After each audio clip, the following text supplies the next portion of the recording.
À Cœur ouvert, c'est parti ce matin pour la première fois, depuis que cette radio fonctionne, avec notre invité du jour, c'est notre sur Facebook. Elle s'appelle, bon, son nom est un peu compliqué, j'espère qu'elle veut bien le prononcer, en tout cas, elle va me corriger si je l'ai mal prononcé. C'est Maïsonav Tano Justine Eulalie Martine, épouse Renvo. Je vais peut-être l'appeler pendant l'émission Justine pour ne pas me mordre la langue. Bonjour, sœur Justine.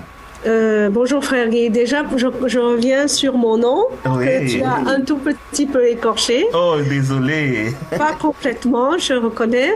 Je suis Justine Tano, enfin Justine Maisonnave Tano Onvo. Vous avez d'autres noms, c'est-à-dire Martine Lali. Donc je disais Justine. Oui. Je m'arrêterai sur le Justine Martine Tano Maisonnave, épouse Onvo. Il faut dire que papa voulait donner tous les noms qu'il a aimés dans sa vie. Voilà. J'étais la première petite fille de ma famille africaine. Oui. Donc, mon grand-père a tenu à me donner le nom de son épouse chérie. Oh, ça fait... Donc, ce nom, c'est donc le Tano que vous avez dans mon nom. Et c'était mon père. Donc, voilà. Je peux t'appeler Justine pendant notre causerie d'aujourd'hui? Oh oui, tout à fait. Je pense que c'est le prénom auquel je suis le plus habituée. Ok, merci Justine et merci encore d'être là. Tu as dit ta famille africaine, ça veut dire que tu es métissée? Voilà, je suis métissée. Mon père est français et ma mère est camerounaise. Ah, d'accord, mais le nom, il a failli me faire croire que tu étais malgache. C'est des malgaches qui souvent... On ne m'a jamais donné mes origines. Ah, tu as été classée autre chose que camerounaise ou française? Exactement. Pourtant, tu es franco-camerounaise ou camerouno-française? Franco-camerounaise. Voilà. Aujourd'hui, je suis franco-bénino-camerounaise. Parce que M. Renvo, il est béninois. Il est d'origine béninoise, mais il ne connaît du Bénin pas grand-chose. Il est né en France et il est venu... Il est revenu après au Cameroun où il a fait toute sa vie, toute son enfance et sa vie professionnelle. Évidemment, depuis ses 14 ans, il était parti en Europe et aux États-Unis pour sa formation personnelle. Que de métissage. J'espère qu'il a l'écoute à nous aujourd'hui et qu'il nous soutient dans cet échange. Je l'espère. Merci Justine. Donc, je vais te commencer comme ça. J'espère que tu n'as pas de questions que tu n'aimerais pas que je te pose aujourd'hui. Si oui, tu peux peut-être me le souffler déjà par écrit pour que me dire ne pose pas de questions sur tel domaine. Si je n'ai pas d'objection, si tu n'as pas d'objection, je ne vais pas me donner je ne vais pas me censurer. J'espère que ça ne va pas te gêner. En tout cas, s'il y a une question que tu trouveras indiscrète, fais-moi signe et puis on va l'ignorer parce que le but n'est pas de t'embarrasser. Le but c'est que ton témoignage puisse être un sujet d'édification pour ceux qui nous écoutent et pour la gloire du Seigneur. Donc, je vais commencer par te demander, je ne sais pas souvent très poli, mais le principe de l'émission le permet de demander quel est ton âge, si tu me permets, quoi. Oui, aujourd'hui, c'est sans tabou. J'ai 56 ans et très souvent les gens sont surpris, mais je l'ai fait maintenant. Je l'ai fait mes 56 ans maintenant. Wow. Et je suis née au Cameroun, dans une petite localité qu'on appelle... dans un quartier d'Abomban, Abomban se situant à l'est du Cameroun. Je suis née dans une clinique presbytérienne, c'est-à-dire c'était les protestants qui avaient cette clinique. Et ta petite enfance, tu la passes, je suppose, au Cameroun? Ma petite enfance, je la passe au Cameroun, chez mes grands-parents, en particulier chez mes grands-parents. Après la mort de mon grand-père du moins, je reviens donc avec mon oncle. Mon père étant remarié entre-temps parce que mon grand-père avait des soucis avec cette naissance puisque ma mère n'étant pas mariée. Il n'a pas voulu que je reste avec mon père. Donc, je voyais mon père, et heureusement d'ailleurs, je voyais mon père par intermittence, c'est-à-dire pendant les vacances. Si je comprends bien, je suppose que ton père était un exploitant forestier ou quelque chose comme ça, parce que à l'est du Cameroun, ce qu'on fait plus comme activité quand on est expatrié, c'est dans le bois, je suppose, non? Ça me fait rire parce que c'est moi qui suis devenue exploitante forestière plus tard. Ah, Mais mon père a travaillé à Camtrans pour la mise en route de la Société des chemins de fer plutôt. ok, ok. Et c'est là que tu rencontres ta maman à Bomba. C'est là qu'il rencontre ma maman et il avait donc un ami qui l'a invité, qui avait une grande structure, il faisait le café cacao et ils s'étaient déjà rencontrés en Algérie et ils se sont retrouvés au Cameroun. C'est là que mon père vient donc à Bomban et que je nais et je suis sa fille unique. Oh, et ça veut dire qu'avec maman, ils ne se sont jamais mariés ou alors... Non,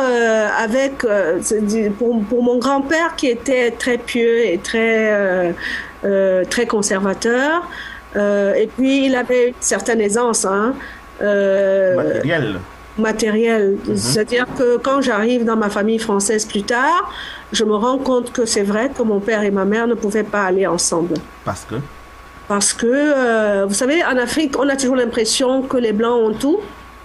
Et je pense que moi, ma famille africaine avait plus que et je pense que ça créait un complexe certainement vers du côté.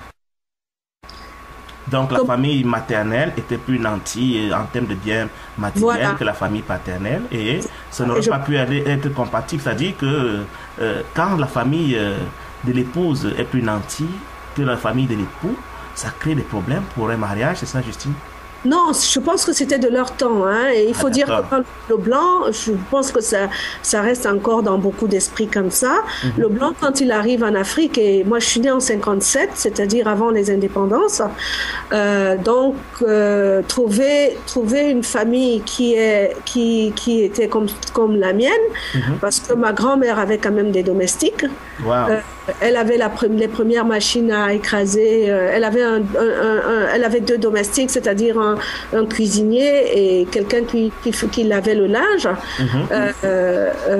Donc, vous savez, quand le blanc arrive en Afrique, il est pris pour un demi-dieu. Oui. Donc, je suppose que dans ma famille, on ne l'a pas pris pour un demi-dieu. Il ne complexait en rien ta famille qui avait suffisamment de biens matériels. Donc, voilà, et je pense même pas par rapport à ça, parce que mon grand-père, je pense pas, ils ne nous ont pas forcément éduqués dans le matériel, dans l'art du matériel, mais c'est que je pense que ça devait être personnel, et certainement mon grand-père a dû le percevoir avant plus que ma mère. Donc, ça créait. Mon père a pris le prétexte.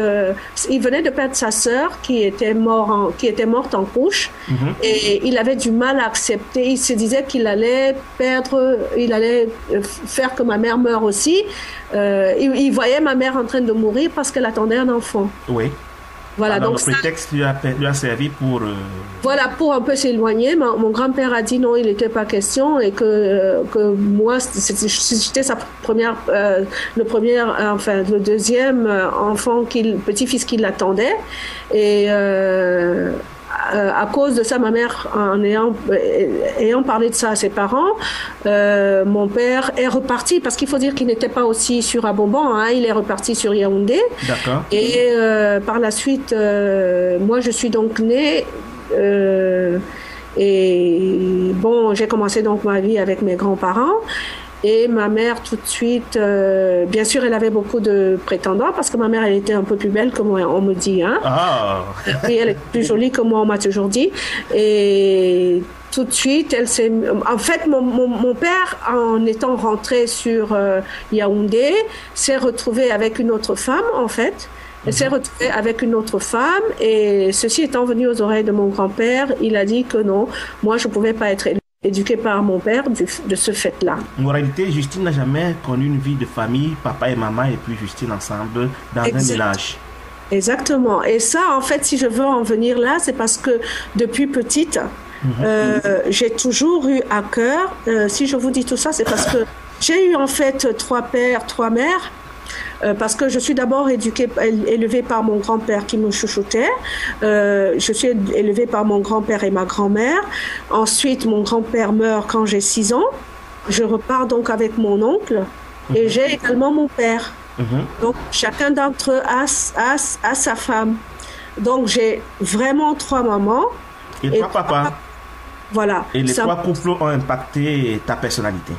Voilà. Et il faut dire en fait que en réalité, je découvre un peu plus tard que c'est parce que je n'appartiens à aucun d'eux.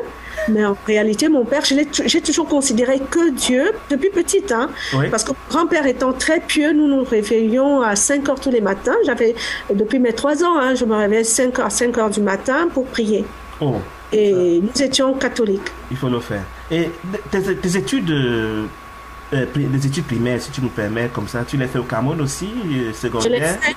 Je fais l'étude primaire et secondaire au Cameroun. Ensuite, Ouais. je vis en France par mon père Mhm. pour faire mes études secondaires, enfin universitaires si vous voulez. Et c'était dans quel domaine, tes études universitaires? En fait, j'ai un BTS. J'ai plutôt un BTS Un BTS dans quel domaine? en gestion d'entreprise. C'est ça qui m'a encouragé à devenir exploitante forestière, comme tu nous disais au début. Non, non, je passe d'abord par la banque. Ouais. J'ai voulu d'abord être hôtesse de l'air, Mhm. mais j'ai eu un mauvais. J'ai eu quelque chose. Pendant mes entretiens, parce que j'aimais bien le monde, j'aime la. Comment dire? J'aimais bien tout ce qui était social, Oui. être en contact avec les gens. Mhm. Donc, pendant mon entretien, il se passe quelque chose où je me rends compte que ma sélection pouvait être entachée d'une irrégularité. Mhm. Que tu as Et essayé de cacher? Comment? Que tu as essayé de masquer, de voiler? Non, je n'ai pas masqué. C'est-à-dire qu'un jour, on devait passer 6 épreuves Mhm. et j'étais déjà à la 5e épreuve. Et à la veille de l'épreuve, je reçois il y a un des examinateurs qui se pointe chez moi. Oui. Et je ne comprends pas d'abord comment il sait où j'habite. Oui. Et et de deux, pourquoi il est là. Oui. Donc je ne suis plus jamais repartie. Ah ouais? Voilà, je me suis plus représentée. Ils t'ont pu appeler ou tu t'es retenu Non, de... j'ai arrêté parce que ce n'était pas régulier. Mon père m'a appris que c'était par nos moyens. C'est-à-dire que moi, par exemple, à l'école, quand on allait à l'école, on avait des bonnes notes, mais si on n'avait pas réussi, c'est-à-dire que mon père, dans ma famille, on a toujours été parmi les 5 premiers parce que mon père avait une culture de travail dans tous les sens. Tous ceux qui me connaissent savent que je suis une mordue du travail et mes frères et sœurs également. Quand je dis mes frères et sœurs, c'est surtout mes cousins et cousines, comme on appelle en Europe. Hein. Ouais. Mais mes frères et sœurs sont comme moi. Nous sommes des travailleurs. Nous avons été élevés dans la culture du travail. Donc, même quand tu avais une très bonne note, papa trouvait toujours que tu pouvais faire mieux. Mais ce monsieur qui est venu chez toi, c'était en fin de compte, tu as su ce qu'il est venu faire chez toi? Ah ben, je pense que personne de ceux qui m'écoutent là ne peuvent... enfin, on devine pourquoi il est venu chez moi. Ah, il voulait te proposer un raccourci pour être Voilà, embauché. exactement. Et tu as rejeté le raccourci. Voilà, les promotions canapé, ça ne me parle pas. C'est horrible, quoi. Et pourtant, monsieur Onvo a réussi à retenir ton attention. Qu'est-ce qui a fait la différence entre lui et les autres? Ben, la différence entre lui et les autres, c'est quoi? On m'a déjà posé cette question. On m'a dit, on comprend pas comment Monsieur Onvo est arrivé. La différence entre Monsieur Onvo et les autres, c'est que il ne m'a pas menti. Monsieur Onvo ne m'a jamais dit je t'aime. Monsieur Onvo ne m'a jamais dit tu es ma femme. Tu es ma femme. C'est-à-dire que vous connaissez quelqu'un, vous le connaissez à peine, il commence à vous présenter comme si vous êtes sa femme. C'est un mensonge. Oui. Voilà, c'est un mensonge. Monsieur Onvo ne m'a rien dit de tout ça. Ce sont ses actes qui ont parlé à sa place. Donc un homme qui ne te dit pas je t'aime, puisqu'il y a des femmes qui réclament cette petite formule, même si elles veulent bien croire que c'est du mensonge. Toi, tu as préféré être vrai, ne pas entendre je t'aime à la légère. Ouais, voilà. On le dit à tout le monde. C'est ce qu'il m'a souvent dit aussi. Ouais. Voilà. Et comme ça, tu acceptes d'épouser. Oui. Parce que nous étions pratiquement sur la même longueur d'onde. La longueur d'onde, c'était quelle fréquence spirituelle, naturelle, financière, matérielle? Je n'étais pas encore élevée spirituellement, donc c'était tout simplement il faut dire que je n'étais pas déjà précoce, j'ai suffisamment observé la vie des autres pour savoir ce que j'attendais. Déjà, je ne voulais pas être mariée. Ah ouais? Oui, je voulais même pas sortir avec lui. Je voulais même quand un homme me tournait autour, ça m'énervait. Et pourquoi? Parce que j'ai connu beaucoup de femmes qui ont souffert et de copines qui ont souffert de ça, et j'ai vu aussi mes frères faire le même jeu aux filles. C'est-à-dire un jour mon frère m'a donné une lettre que je devais donner aux filles. C'était la même lettre qu'il avait adressée aux 3 filles. Ah, d'accord.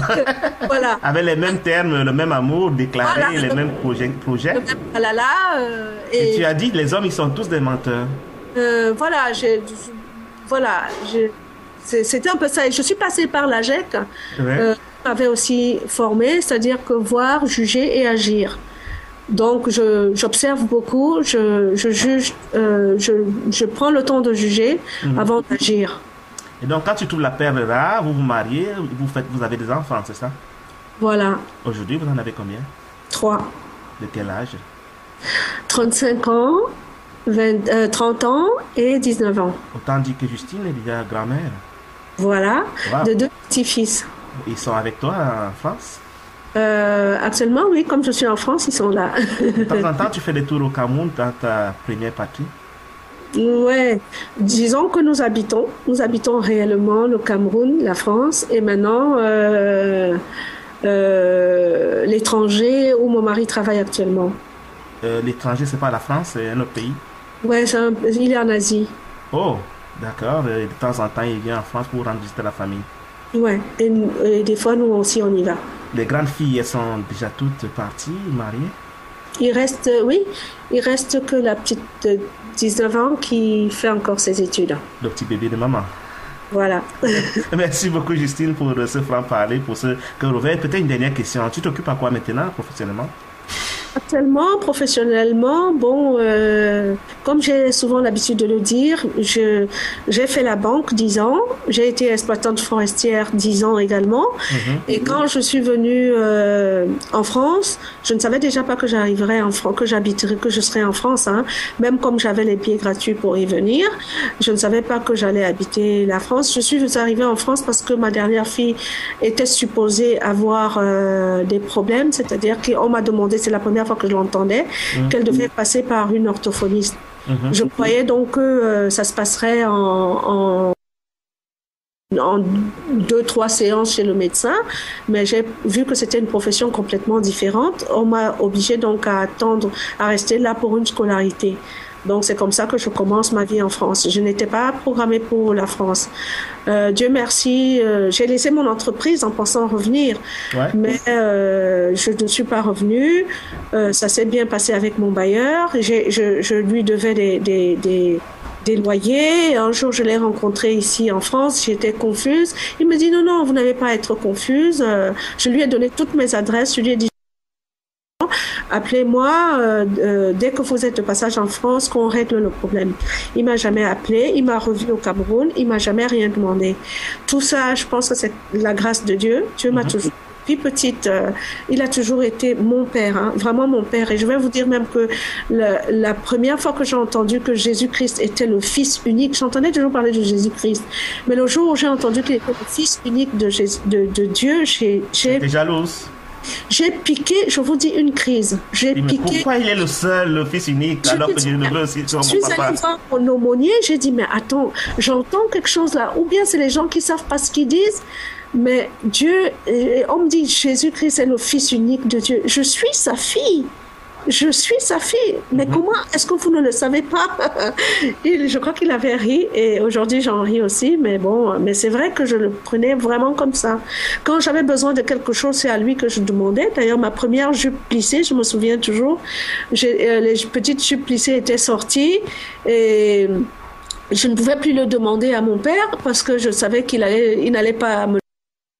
Peut-être qu'il aimait me donner, mais il venait de nous acheter les habits et je croyais que c'était pas possible. J'ai demandé à Dieu ma première jupe plissée et en allant à un truc des Jeannettes, eh ben, j'ai gagné ma jupe plissée. Parce que papa avait quelque chose contre les jupes plissées, c'est ça? Non, non, non, il n'avait rien contre les jupes plissées. Je vous dis, j'étais quoi? Peut-être peut-être Un bébé ouais. qui avait déjà un goût pour les jupes plissées. Mon premier cadeau que Dieu m'a donné, c'était ma jupe plissée. Je lui ai demandé et dans la semaine, il me l'a donné. Donc, je lui ai toujours tout demandé parce que j'ai...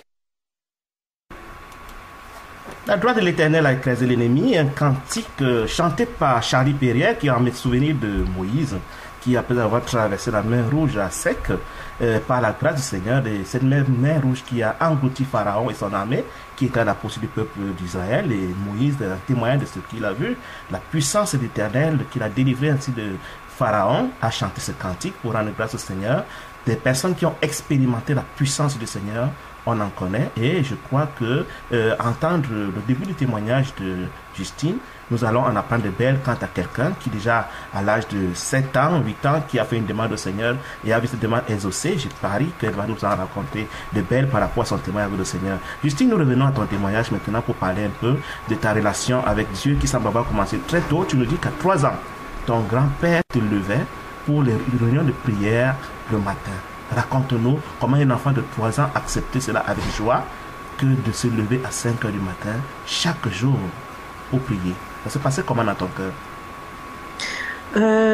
Dans mon cœur, aussi loin que je me souvienne, c'est vers l'âge de plutôt 5 ans que j'ai commencé à réaliser, mais j'assistais, je pense qu'en troublant même un peu les autres. Ouais. Mais d'après ce qu'on me dit, hein, mais j'assistais en tournant autour des autres en fait et en écoutant les prières et puis finalement je les connaissais aussi, je commençais à les connaître et à les réciter également. Mais c'est surtout vers l'âge de 5 ans, paraît-il, que j'ai commencé à être un peu plus sérieuse dans cette pratique-là. C'est-à-dire que je me réveillais même des fois avant les autres et j'allais les réveiller en disant que ça va être l'heure. À 5 ans? Ouais, à 5 ans. Mon Dieu. Et là, ton grand-père, il est catholique, tu nous as dit, donc forcément, il t'introduit dans la religion catholique. Oui, naturellement. Et raconte-nous, tu grandis dedans, c'est les sacrements, ça se passe comment? Je grandis dedans, donc après mon grand-père meurt, je me retrouve à Konsamba et là-bas très tôt j'entre dans... Konsamba, c'est une ville du Cameroun, ça fait loin de Douala, à 1h30 de Douala, c'est ça? À 1 heure, à cheval entre l'ouest et le littoral. D'accord. Donc je me retrouve en Konsamba et évidemment, on avait également une très belle église là-bas. Et très tôt, j'entre dans l'église. Une belle église, c'est la cathédrale de Konsamba? Voilà. Okay. Et c'était aussi une belle ville à l'époque, ça ne l'est plus aujourd'hui. Donc, j'entre donc dans... Enfin, on va à l'église comme d'habitude. On fait toujours nos prières à la maison tous les matins. Et très tôt, j'entre... Grand-père est parti, on s'est mis pour qui? Qui continue à entretenir cette flamme avec toi? Mon oncle. Ah, lui aussi, il est vraiment attaché à la religion. Ah non, non, toute ma famille est complètement, jusqu'aujourd'hui, est complètement pieuse. Hein. Oh. C'est-à-dire que je suis vraiment dans une famille où on est à 95% pratiquants. Oh. Et comme ça, dans la marche religieuse, tu vas recevoir le sacrement du baptême et tous les autres sacrements? Le baptême, je suppose que j'ai dû l'avoir bébé. Okay. Mais j'ai après ma première communion, ma confirmation. Le jour de ma première communion, c'était un très beau jour. C'était vraiment comme un mariage. Hein. Je l'avais vécu comme un mariage avec le Seigneur. Voilà, avec Jésus-Christ cette fois-là. C'est comme ça que moi je l'avais vécu. Et la confirmation était moins belle, quoi. C'était comme quelque chose de naturel, quoi. Tu ne voyais pas l'intérêt de confirmer un mariage déjà consommé et vraiment apprécié. Voilà, on peut dire ça, mais disons que je ne voyais pas l'utilité. Je n'en voyais pas l'utilité, mais comme on disait qu'il fallait le faire, je l'ai fait. Tu es dans la marche religieuse dans le milieu de l'église catholique. sont les activités qui vont te préoccuper le plus pour témoigner, je suppose, hein, ton amour à ton Dieu? Ce sera quoi ta contribution dans la marche religieuse?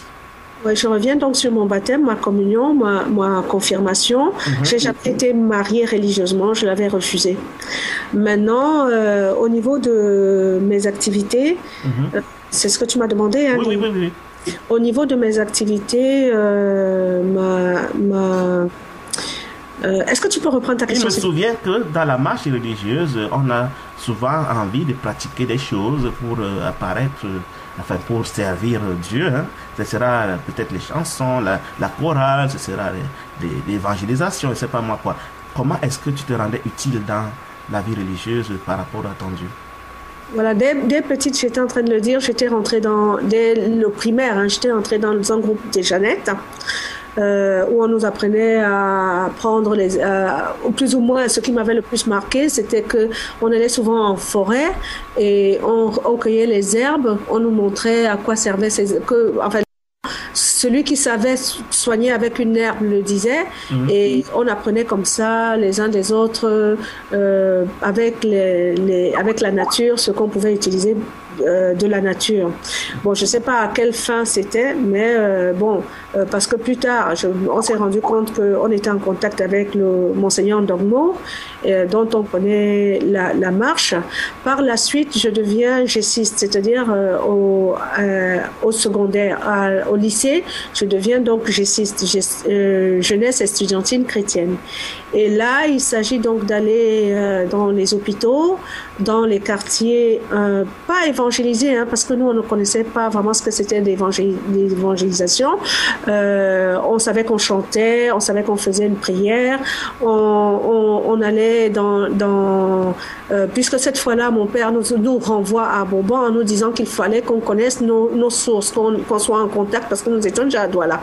On revient donc sur Abombon pour apprendre maintenant à la maison où on était avec les domestiques et tout, on revient pour apprendre, pour commencer une vie où on va puiser de l'eau au puits, où on lave, on balaie la maison le matin avant de partir, on fait la vaisselle avant d'aller à l'école, au retour on lave les habits, ce qu'on n'a jamais fait avant. Donc là, je deviens gessiste pour continuer la continuation des Jeannettes. Et gessiste, on va donc là-bas, c'est d'ailleurs moi qui crée le groupe parce que je l'étais déjà à Douala et je viens donc créer le groupe à Abombon. À Abombon, j'arrive, je trouve qu'on parle en langue vernaculaire que je ne comprenais pas. C'était Léondo. Et je ne le comprenais pas. Et ça m'embêtait de suivre la messe en une langue que je ne comprenais pas. Je suis donc allée voir le père directeur, je ne sais pas si c'est comme ça qu'on les appelle, enfin je suis allée voir le curé pour lui dire que ce serait bien, parce que je suis sûre qu'il y avait beaucoup de gens comme moi qui ne comprenaient pas la langue qu'on parlait. Et je lui demandais si on ne pouvait pas mettre une messe en français. Il entre dans un courroux indescriptible. Ah ouais? Ouais, je n'ai pas compris. Et après, il faut dire que les gens qui me connaissent savent que je suis un peu têtue, hein. Je demande à Dieu l'obéissance et qu'il me brise ça. Je têtue comme j'étais. Je suis repartie voir un autre prêtre qui était plus jeune et qui pouvait peut-être me comprendre. Oui. Voilà, et je ne savais pas du tout comment ça fonctionnait chez eux, hein. Nous, j'ai jamais été chantre, mon père ne nous a jamais mis dans ces trucs-là, je n'ai jamais eu une activité comme certains l'ont fait. Donc j'étais tout simplement gessiste et quand je suis arrivée à Bourbon, j'avais besoin de le faire. Et je vais donc voir un prêtre qui va donc maintenant voir apparemment c'est son supérieur. Et le supérieur se fâche contre ce prêtre que par la suite j'avais aussi sensibilisé pour la GEC. Et il décide donc d'être mon aumônier et ensemble on commence à travailler. Le jeune prêtre en question. Voilà, avec lui. On commence donc à travailler ensemble et le prêtre à qui j'avais la messe en français ne venait toujours pas. Et finalement le prêtre, son supérieur hiérarchique se fâche après lui et lui décide donc de commencer une église, une messe en français, mais en ville. Ouais. Donc, on prend donc un horaire en ville pour commencer les messes en français en La ville. radio, non? Francisca. Et en ville, on- La l'ancienne messe en Ewondo. l'ancienne église Ouais. pour venir chez nous. Mhm. Et c'est là que ça prend un essor pas possible et que finalement le prêtre est renvoyé et il revient donc habiter parce qu'ils ont toujours plein de trucs partout, hein, ils étaient en face, cet endroit était juste en face de la concession des sœurs et c'était une concession qui appartenait également à l'église catholique. Donc il vient donc habiter là et il commence donc à partir de là à avoir sa propre église et c'est comme ça c'était dehors, hein, on le faisait dehors. Et moi, j'ai donc, on me donne donc une salle, on m'attribue une salle où, bon, avec mes camarades, on venait étudier de temps en temps et où je préparais mes réunions avec mes autres camarades. Et je me retrouve avec un garçon qui était aussi gessiste, mais qui venait de Bafoussam. Et c'est lui qui finalement prend la tête de la GEC, de ce groupe. Et puis bon, ça se passe super bien. Et bon, finalement, on construit une église à cet endroit-là. Une église sous le label catholique? Bien sûr, toujours sous le label catholique. Je ne savais pas ce que c'était les protestants. Dirigée par le prêtre qui a été renvoyé par l'église catholique?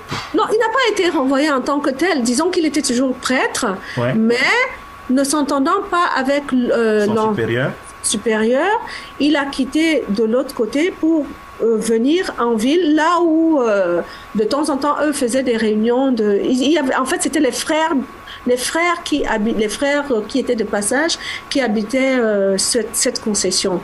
Quelle était ton espérance quand tu faisais l'activité religieuse, quand tu aimais tant ton Dieu à l'époque dans ta vie religieuse? C'était quoi ton espérance? C'était pourquoi tu faisais tout ça?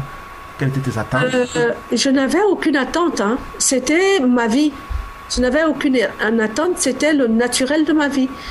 Tout se passait pour moi comme si c'était comme ça que ça devait se faire. Et il n'y avait pas une projection par rapport à une certaine éternité, par exemple? Non, je savais que un bon chrétien vivait éternellement, mais moi je n'avais pas besoin de cette éternité puisque j'étais la fille de Dieu. Mhm.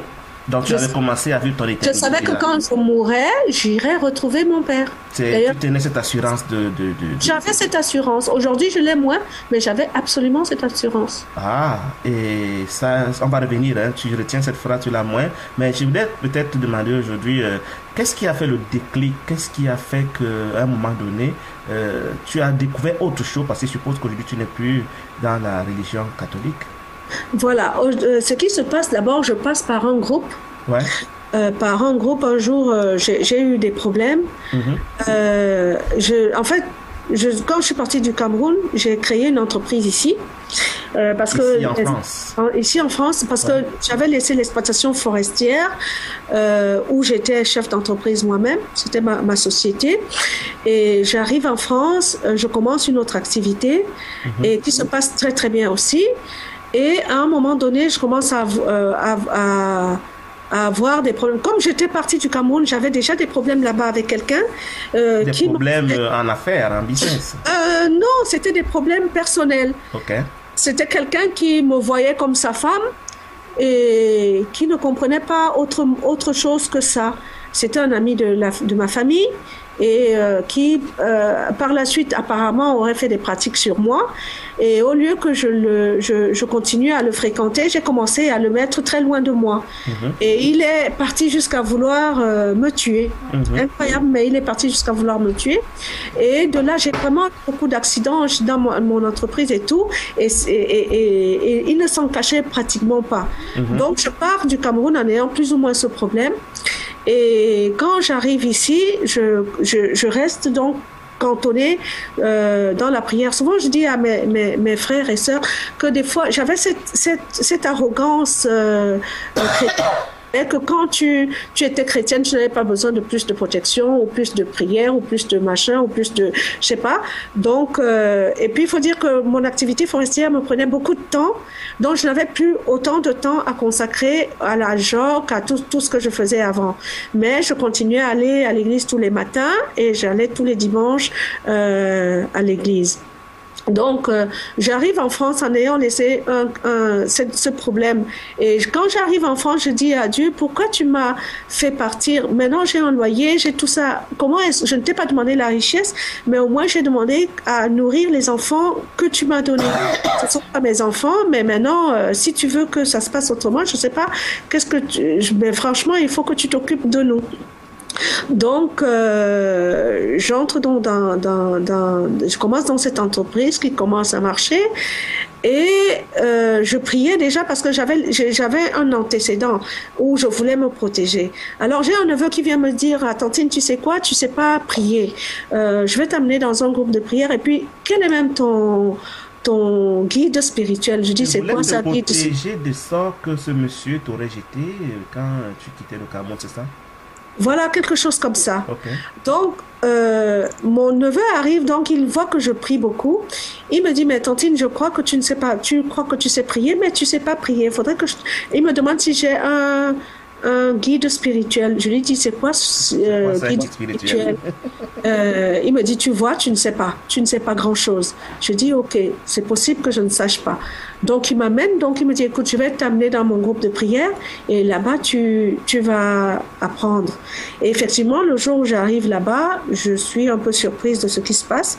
Quand j'arrive, on me dit que c'est un gars qui voulait être prêtre, qui a laissé, mais que bon, son grand-père lui-même est un grand chrétien. Il travaille avec son grand-père, donc ils font leur groupe. Ils sont catholiques, hein, et tout et tout. Et quand j'arrive là-bas, j'attends de voir un grand-père, je ne le vois pas.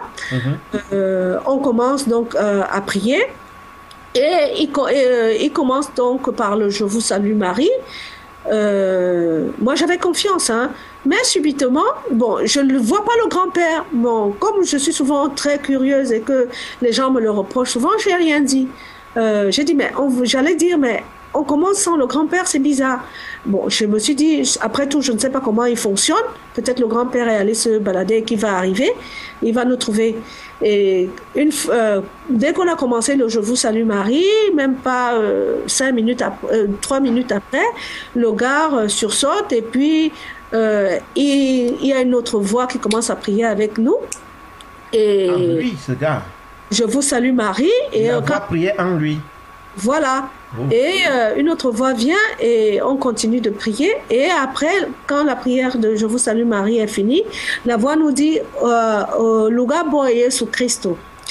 C'est-à-dire que la gloire revienne à Jésus-Christ. Évidemment, d'abord, ma surprise m'oblige à un truc, mais quand quelqu'un vous dit que la gloire soit rendue à Jésus-Christ, vous dites qu'effectivement vous ne savez pas tout et que ça vous met en confiance. Mais en fait, c'était un espèce de médium qui appelait en fait son grand-père qui était mort. C'est comme ça que je finis par comprendre. Et je ne suis pas d'accord avec ça, mais bon, je reste quand même parce que je voyais qu'ils avaient une religiosité. Quelques séances, tu restes quelques temps avec eux? Oui, je reste quelques temps, je participe même ardemment, c'est-à-dire je commence à connaître Moi, avant, je ne connaissais pas Marie, tout ça, je connaissais pas, je savais qu'elle était là. Je voyais les statuettes sans m'attarder à l'église, je ne m'attardais pas à ça. C'est là que je viens connaître Marie et que je lui dis, écoute, maman, comme il l'appelait, moi, tu me pardonneras, tu sais bien que je ne te connais pas et que c'est ton fils que j'aime. Bon, tu m'excuseras si je te prie pas suffisamment. Tu parles comme ça à la statue? Voilà, je parle comme ça dans mes prières en fait, pas tout de suite dans la statue. Et ces gens, on va de maison en maison. Déjà chez eux, ils avaient des statuettes. Je me demande pourquoi. Après, quand on va de maison en maison pour prier chez tel, pour prier chez tel, pour prier chez tel, alors que c'est pour installer des hôtels sataniques, je vois qu'ils ont tous des statuettes. Et quand on commence à faire les pèlerinages, dans les lieux de pèlerinage, on vend beaucoup de ces statuettes-là. Je commence donc à acheter aussi des statuettes et je me dis que je fais un autel à Dieu. Donc chez moi, c'est à 50 ans passés que je découvre un autel chez moi avec toutes les statuettes qu'on peut imaginer. Donc, je découvre Joseph, je découvre les saints, je découvre tout ça. On m'en parlait avant, mais vraiment, ça n'entrait pas dans ma tête. Quand on disait saint, ceci, ça ne me... C'est après. Et je pense que je dis toujours aux gens, les voies du Seigneur sont insondables. Je me suis demandé pourquoi le Seigneur a fait que je passe par ce truc. Et j'ai passé 1 an là-bas avec eux. Et vers la fin, ça se passe très très mal parce que de plus en plus je dis que cette histoire n'est pas vraie, n'est pas juste et le grand-père, le fameux grand-père commence vraiment à s'attaquer à moi. Et donc quand la communauté avait à peu près combien de personnes? La communauté. C'était il y avait beaucoup de monde, hein. Il y avait une trentaine de personnes, hein. D'accord. Une trentaine de personnes. Et bon, j'étais la seule personne à qui on ne demandait pas d'argent, mais les autres casquaient beaucoup d'argent.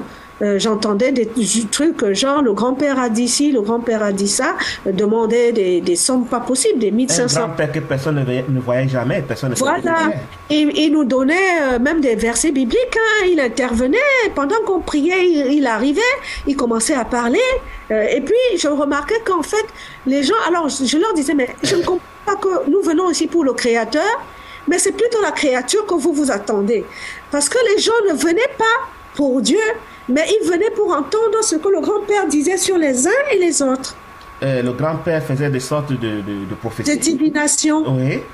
Et voilà. Qui plaisait à l'auditoire. À l'auditoire.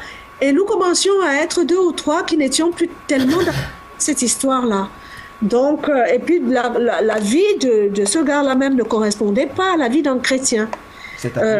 Il s'épilait les sourcils, il était à cheval sur les vêtements, il aimait beaucoup la vie. Bon, il avait sa femme. Il avait sa... Comment? Il aimait la vie, ça veut dire quoi? Ben, il aimait les choses de la vie. Il jouait à la loterie. Oh. Voilà, c'était des choses qui me choquait. Et quand je posais des questions, on voulait toujours me faire croire que je ne savais pas. Bon, mais ceci dit, je m'étais élevée quand même spirituellement là-bas. J'arrivais à un moment donné, j'ai commencé à ressentir la flagellation.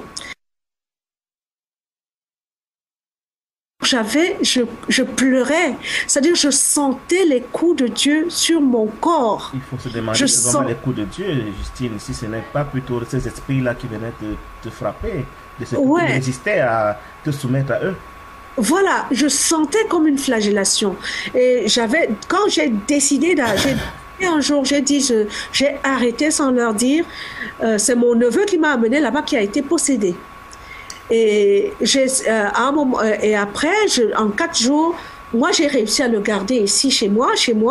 Il n'y avait rien au-dessus de Dieu et que j'allais voir comment ça allait se passer. J'ai vu toutes les faces, c'est-à-dire que le gars il s'est transformé pratiquement 7 fois. Il prenait une apparence, il prenait une autre apparence. Quand il voulait quelque chose, il était doux. Quand il voulait, et j'ai pu voir toutes les faces du malin. Donc, en 4 jours après, il était à peu près bien. Il a cassé tous les chapelets parce qu'on n'avait pas qu'un seul chapelet. J'ai découvert là-bas aussi des tas de chapelets. Le chapelet pour Joseph, le chapelet pour des litanies pour ceci, des litanies. Je ne connaissais pas tout ça avant. Je connaissais pas toutes ces choses avant. Donc là, je découvre tout ça vraiment effarée.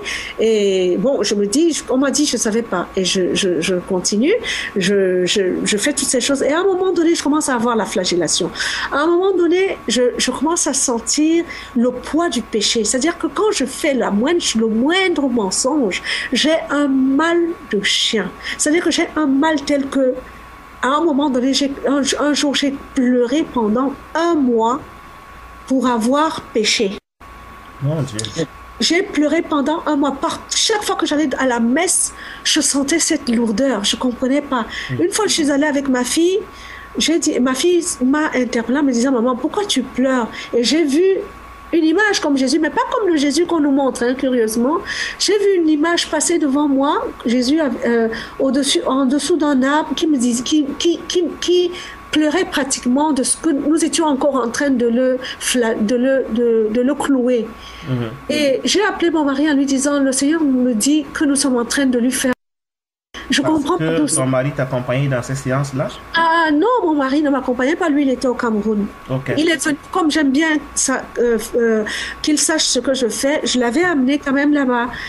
Et de là-bas, mon mari qui n'était pas pratiquant ou il n'allait pas à l'église, lui, c'est pas son truc, a commencé à prier aussi. Et j'ai trouvé que c'était bien. Voilà, il a commencé aussi à prier, mais ça s'est vite arrêté par la suite chez lui. Et donc, à partir de là, mon entreprise a eu plus de problèmes. J'ai dit, bon, c'est le malin, vous savez, on met toujours tout le tour sur c'est le malin, parce que maintenant je prie plus Dieu, donc et tout. Et à un moment donné, les choses se sont tellement, l'engrenage s'est tellement mis que ça s'est arrêté net. J'ai pas compris comment, j'ai pas compris quand, je me suis battue jusqu'au bout. Et à un moment donné, j'avais, en même temps qu'on me portait plainte, j'avais quelqu'un qui me soutenait derrière. En même temps que évidemment, j'ai commencé à crouler sous les dettes et tout. À partir de cet instant, dès que je suis partie de chez eux, tout a commencé à être encore pire. Et j'ai continué à prier chez moi, comme d'habitude. Et à un moment donné, je sentais que ma spiritualité n'allait plus.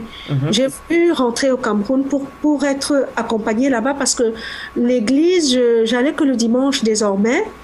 Et à un moment donné, je me suis dit, c'est peut-être parce que je n'allais plus tous les matins. J'ai recommencé à aller tous les matins. Parce qu'il faut savoir que moi, je ne prenais pas la communion. Depuis que j'avais été mariée, je ne prenais plus la communion. Voilà, je ne prenais plus la communion. Donc, tu avais une bonne raison pour ne pas prendre la communion? Oui, parce que j'avais refusé de me marier à l'église. Ah, d'accord. Tu t'étais privé toi-même de prendre la communion parce que tu n'étais pas mariée à l'église. Ça, c'était les règles de l'église, ça. Voilà. Comme je n'étais pas mariée, personne ne le savait. Mais moi, vis-à-vis de mon Dieu, je dois prendre la communion que quand je suis quand je me sens parfaite vis-à-vis de Dieu. Parle-nous un peu, Justine, de la sortie donc, de cet engrenage. Comment tu rencontres donc, ma foi, l'évangile? J'arrive donc au Cameroun et au Cameroun, ça continue. Je continue à pleurer quand je prie. Et j'ai à nouveau, non seulement j'ai des problèmes avec mon entreprise, je commence à avoir des problèmes aussi avec mon mari. Ça commence à être pire. Et à un moment donné, je demande à Dieu, mais quel est le Dieu, Seigneur, que je prie? Seigneur, je sens que ce n'est pas à toi que je m'adresse. Je veux savoir à qui je m'adresse parce que je ne te reconnais pas là. Je ne te trouve pas. Je vois pas. Je ne te vois plus. Je ne te sens plus. Je ne te reconnais plus. Je vois pas où est-ce que je sais plus où est-ce que j'en suis. Et c'est là donc que je dis à Dieu, Seigneur, je me fâchais de temps en temps avec lui. Je dis, bon, je ne vais plus faire telle chose. Et je revenais, je dis, bon, de me pardonner et tout. Et après, je lui dis, Seigneur, comme je vois que tu es en train de me faire, de me trahir, eh ben, je veux aussi te trahir. Alors? Et c'est là que pire, je vais donc voir un féticheur. Ah, le féticheur. J'entre chez le féticheur, je dis, mais c'est pas possible. Qu'est-ce que c'est que ce truc-là? C'était noir. Je dis, mais vous êtes de Satan. Il me dit, mais non. Je dis, mais si, parce que tout ce que je vois ici n'est pas lumière. Il me dit, mais il y a un chapelet. Je dis, mais le chapelet ne veut rien dire, surtout qu'il est cassé. Et puis, je commence à l'interroger. Pourquoi il a une chauve-souris? Pourquoi il a un serpent? Pourquoi il a une souris? Pourquoi il a une fourmi? Pourquoi il a... Je voyais plein de trucs. J'ai commencé à visiter son truc. Il me dit, bon, moi, je vois que tu... Dieu, mais Dieu nous a aussi donné ces choses-là pour nous aider. Moi, j'ai pris ça de mon grand-père. Je lui dis, vous savez, les histoires de grand-père, je connais. Vous allez prendre vos choses, je ne sais pas où, et vous parlez de vos grands-pères qu'on ne peut pas justifier. Mais là, je suis en face de vous. Et vous voyez qui je suis. Je suis venue chez vous pour une chose. Bon, comme je suis entrée chez vous, nous ferons ce que nous avons à faire, mais je ne reviendrai plus chez vous. Il me dit, oui, je vois que vous avez des problèmes, mais sachez que Dieu vous aime. Mais le problème là ne peut pas être résolu par Dieu. J'ai commencé à rire. Je dis, mais vous me faites rire. Il n'y a rien au-dessus de Dieu. Je dis, bon, je ne suis pas venue ici pour vous convaincre. Faisons ce que je suis venue faire. Donc, on a fait ce qu'on avait à faire et je suis partie. Il m'a demandé de l'argent.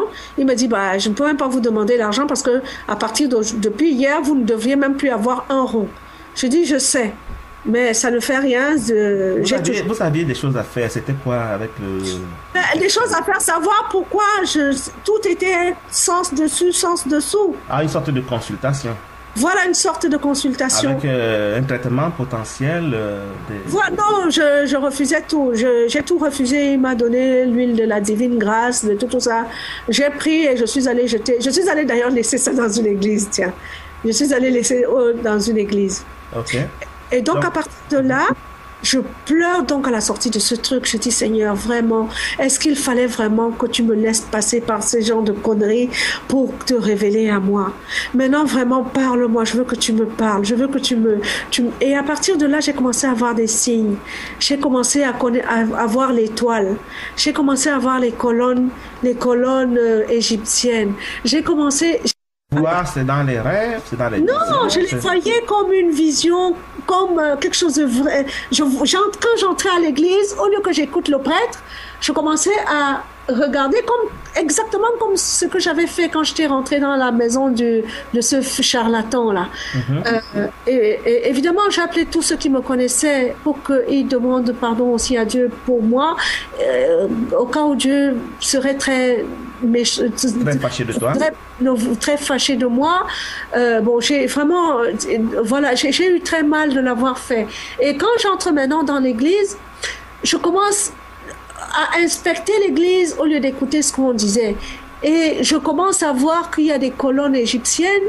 Je commence à regarder les étoiles et je commence à voir qu'au lieu que les églises sont construites avec un triangle au bout, je commence à voir que la croix, en fait, c'est pas... Je commence à voir qu'il n'y a même pas de... Là, on nous parle de la croix, mais les croix ont même disparu. Elles deviennent de plus en plus petites. J'ai d'ailleurs interpellé un prêtre par rapport à ça. Je lui ai dit, voilà. Et puis, il ne m'a pas répondu. J'ai dit, bon, je comprends. On dit que l'église est infiltrée. Je pense que vous devez en faire partie. Je ne parlais plus. Mais par contre, je continuais à énormément souffrir. Je pleurais. Dès que j'entrais dans une église, ça dépendait...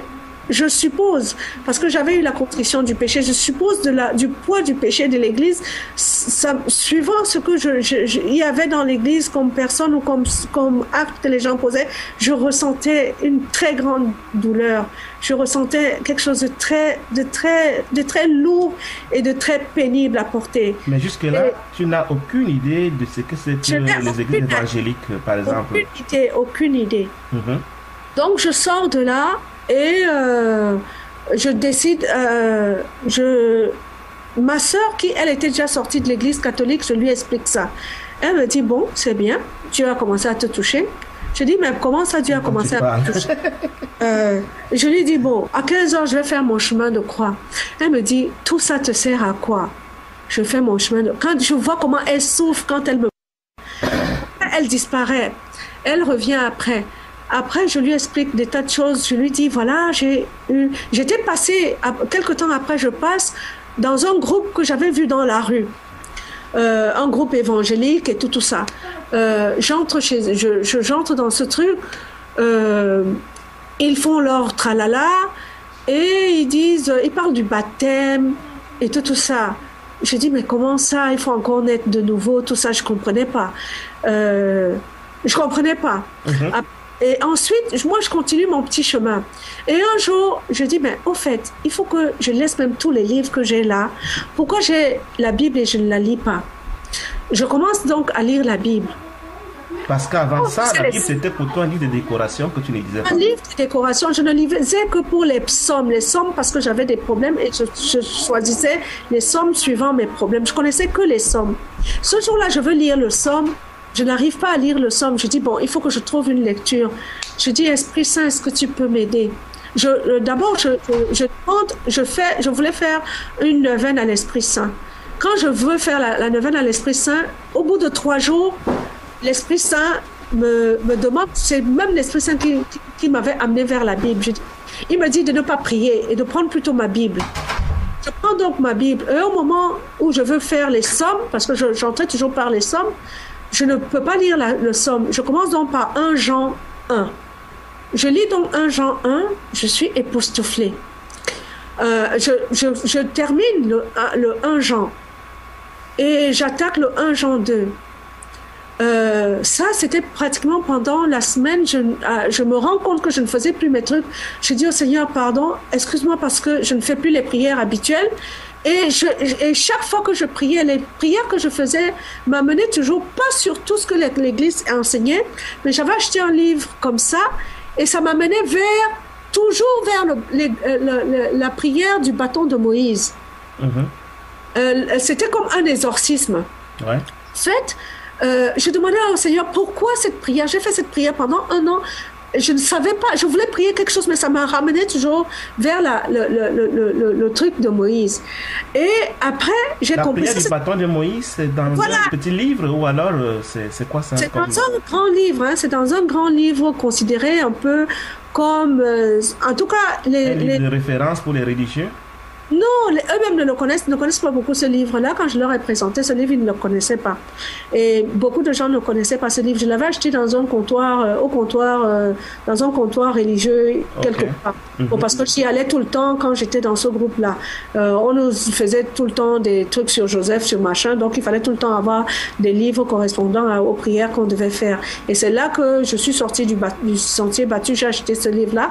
Et chaque fois que je voulais prier, mon esprit m'amenait toujours vers ce livre et c'est plus tard que j'ai compris pourquoi, parce qu'en fait c'est Moïse qui délivrait ses enfants de l'esclavage dans lequel j'étais. C'était à partir de là que pendant l'année où j'ai fait après les autres, j'ai fait 1 an avec les autres, 1 an dans ma prière personnelle avec les chemins de croix à 15 heures et tout ça, et maintenant je dis à l'Esprit Saint que j'aimerais qu'il m'accompagne maintenant, et c'est là que je ne fais plus ces prières et l'Esprit m'envoie vers la Bible et je dis à Dieu, ouais Seigneur, je suis certainement en train de mal faire, mais excuse-moi, je ferai ça plus tard. Je vais aussi lire un peu la Bible qui est ta parole. Je ne savais même pas que c'est la parole de Dieu, c'est maintenant que je le sais. Ah ouais? Oui, je ne savais pas que c'est la parole de Dieu. C'était un livre comme tout autre livre. Voilà, c'était les livres écrits par par les apôtres de Christ et tout ça, qui nous relataient leur vie avec Dieu et les différents témoignages de ceux qui ont vécu avec Dieu. Maintenant, quand je commence à lire ce livre, même pas une semaine après, même pas 3 jours après, je tombe sur Apocalypse, je lis d'autres livres certainement, et là, vraiment, c'était très fort. Je tombe sur Apocalypse 18:4. D'abord, quand j'ai ce problème, je prends ma Bible, j'étais d'abord tombée sur l'église de Thyatire. J'ai retenu ça jusqu'aujourd'hui. Pourquoi l'église de Thyatire? Je quitte de l'église de Thyatire. Maintenant, ce jour-là, c'était vraiment très très fort. Ça a résonné dans ma tête. Avant que tu ne continues, je vais lire pour nous Apocalypse 18:4 dont tu parlais. Hein, c'est écrit. Et j'ai entendu du ciel une autre voix qui disait: sortez du milieu d'elle, mon peuple, afin que vous ne participiez point à ses péchés et que vous n'ayez point de part à ses fléaux. Amen. Continue. Donc, dès que j'ai reçu cette parole, ça a été comme un ouragan qui tonnait dans toute la ville. J'ai entendu ça comme un ouragan. Et le matin, quand j'ai décidé donc de ne plus aller à l'église, comme ça, le matin, quand les femmes qui venaient me chercher pour aller à l'église ont sonné, je ne suis pas sortie. Et elles sont venues me voir 2-3 jours plus tard pour me demander pourquoi je n'allais plus à l'église. Je leur dis, vous savez, je sais déjà beaucoup de choses sur l'église. Personne ne m'avait parlé. Hein. Je vois les colonnes on dessine Christ, il n'est même pas beau. Je vois que vous passez toujours par la Vierge avant d'aller voir le Christ. Et moi, chaque fois que j'allais, le Seigneur ne m'a jamais envoyé vers ces choses-là. Chaque fois que j'essayais de faire comme les gens, je ne faisais pas. Alors que tu n'avais jamais lu la Bible, ça, c'est vraiment une grâce. Je n'avais jamais lu la Bible. Donc là, je commence donc à partir de là, dès le 18:4, cette parole que j'ai reçue, je commence maintenant à vraiment entrer dans la Bible. Quand j'en parle à ma sœur me dit Alléluia. Elle commence donc à venir chez moi Elle était pentecôtiste. Elle était devenue pentecôtiste. Elle m'invite donc dans un de leurs trucs où elle est vraiment très active, très machin. Mon frère, entre-temps, était sorti. Mon père, qui m'avait élevé, qui est leur père, était déjà sorti et on disait qu'il faisait mal. Papa était déjà sorti de là. Son fils était déjà sorti du catholicisme. Donc, mes frères et sœurs commençaient à sortir un à un. Et moi, je résistais toujours. Donc, là, je sors donc maintenant. Quand elle commence donc à venir me parler, je commence à lire. Elle me parle, je vois qu'elle a une Bible. Quand moi, je lis la même parole dans ma Bible, moi, je ne comprends rien. Moi, j'avais évidemment la Tob et la Jérusalem. Je prends la Jérusalem. C'était encore pire que la Tob. Je lis la Tob, je dis, mais attends, je comprends pas. Là, elle finit par... Elle parlait toujours pas. Elle me dit, tu vois, si je t'avais dit, tu n'aurais pas cru. Donc, elle m'achète une parole. Et là, quand j'ai commencé maintenant à lire... Elle m'achète une autre version de la Bible. Elle m'achète une autre version de la Bible. Et je commence alors à bien comprendre, un peu plus comprendre. Et de là, j'enlève la croix. Elle vient un matin, elle enlève la croix que j'avais à mon cou. Je jette les chapelets que j'avais parce que je m'étais rappelé que mon neveu, même pendant sa crise, m'avait dit de jeter les chapelets. Donc, je jette les chapelets et j'arrête donc d'aller à l'église. Et la dame avec qui je m'entendais le plus, je suis allée la voir et je lui ai expliqué ce qui m'arrivait. J'ai expliqué aussi à d'autres dames que je connaissais, que j'aimais beaucoup, que vraiment, il n'y avait rien d'autre que la parole de Dieu. Que nous devions, même si on allait à l'église, venir chez nous et lire la Bible que je suis en train de découvrir. Et que je ne comprends pas comment j'ai été aussi éloignée de la parole. Et pendant que tu es en train de lire la Bible, tu vas dans ce groupe pentecôtiste où ta sœur t'avait conduite? Ma sœur et moi, on est restés chez moi. On est partis chez elle. Et curieusement, chaque fois que je pars dans un milieu, Guy, il y a toujours des problèmes après. Ma sœur, quand on part dans ce milieu, décide qu'elle n'y va plus parce qu'elle se rend compte que la gloire de Dieu. Oh. Donc, on quitte de là. Vous commencez un groupe à deux dans votre maison, dans vos maisons respectives, ta sœur et toi? Voilà, donc on repart. Moi, on commence donc à deux. Elle vient tout le temps m'enseigner. Elle appelle aussi un autre pasteur qui était un peu dépourvu. On me parle de la parole. On chante, j'apprends à chanter. C'est formidable. Je me sentais super bien. On chante. Et puis finalement, un jour, ma sœur, elle me dit, bon, comme je l'appelle, je lui dis, écoute, comme moi je suis seule à la maison et que je n'ai plus aucune église, pourquoi tu ne m'amènes pas? Parce qu'elle avait changé maintenant. Elle n'allait plus de l'autre côté, mais elle était venue maintenant pas loin de chez elle, dans une petite église beaucoup plus pauvre. On va donc dans cette église-là, et le jour où on y va, quand on revient, le soir, elle m'appelle, elle me dit, ma sœur, qu'est-ce qu'on va même chercher dans les églises? Tu sais, l'église primitive se passait à la maison. Ceci, cela. Elle me dit, moi j'ai des enfants, toi tu es là. On peut faire l'église soit chez toi, soit chez moi. C'est comme ça qu'on a... Et ma sœur décide, elle dit que non. Moi je ne veux plus, je ne pars plus. Elle décide comme ça. On sort de là, on était déjà sortis de sa première église, elle a décidé de ne plus y aller. On va dans la deuxième église, elle décide de ne plus y aller. Je me dis, Seigneur, j'espère que je n'éloigne pas tes enfants de ta source, que je ne suis pas une source de désordre. Je prie le Seigneur et puis tout. Et bon, donc j'ai suivi donc pendant 2 mois. Pendant 2 mois avec ma sœur, on est resté dans cette communion. Et après, moi, je suis venue en France. Je pensais repartir au mois de mai de l'année dernière. Et je suis toujours là. Donc voilà comment ça se passe. Et quand j'arrive ici, je trouve que j'ai un problème. Bon, je commence à entrer dans Internet. Je suis au Cameroun déjà, je suivais, mais c'était l'évangile de la prospérité. Hein. Ouais. Je suivais déjà le truc là-bas. Qui te répugnait, que tu n'aimais pas particulièrement dans ton esprit? Non, je trouvais beaucoup de choses bien. Et je ne comprenais pas cette course. Je ne comprenais par contre pas cette histoire Ça m'embêtait un peu. Et quand j'essayais de poser des questions, on me disait que c'est écrit dans la Bible. Ouais. Bon, et comme moi je connaissais pas encore la Bible, je ne pouvais pas vraiment discuter sincèrement avec eux. Donc je suis partie de là, je suis arrivée ici. J'ai jamais eu d'église. Mon église a commencé vraiment à la maison. Et quand j'arrive ici, je me trouve seule. Je n'avais personne à l'époque. Je me dis, j'avais vu un truc avec Yvan Castano. Donc, je cherche Yvan Castano. Je me rends compte qu'il est ici. Je demande à ma sœur de regarder là-bas parce qu'il y avait ils mettent toujours leur publicité en bas, là où on peut les voir. Ma sœur me prend le téléphone, elle me donne. Je pars donc dans cette église. Je me dis, quand j'arrive là-bas, je dis, waouh, ça, c'est quoi ça? C'était d'un luxe. Le gars, il vient vous chercher à la gare. Je dis, mais quel est cet amour de Dieu? Vraiment, voilà un homme de Dieu. Il donne tout l'argent qu'il reçoit à Dieu. Il investit dans Dieu. Des spéciaux de luxe qui viennent chercher les fidèles à la gare pour les amener à l'église. À l'église. Et les ramènent à la gare après. Et il les ramène à la gare après. Ouais. Je trouvais ça, je dis, ou c'est le royaume de Dieu où je suis déjà entrée, ou c'est autre chose. Mais je trouvais que j'étais vide. Que j'étais complètement vidée. Parce que moi, quand j'entre quelque part, je prie d'abord le Seigneur pour qu'il me dise où je mets les pieds, parce que je ne sais plus désormais où je mets les pieds. J'ai dit désormais, c'est lui qui doit me conduire, c'est lui qui doit me dire, c'est lui qui doit absolument... parce que moi, je me rends compte aujourd'hui que j'ai fait beaucoup d'erreurs en pensant que je connaissais, j'ai fait beaucoup d'erreurs. Parce que vraiment, je me rendais compte de ce que j'étais complètement... de me considérer comme enfant de Dieu.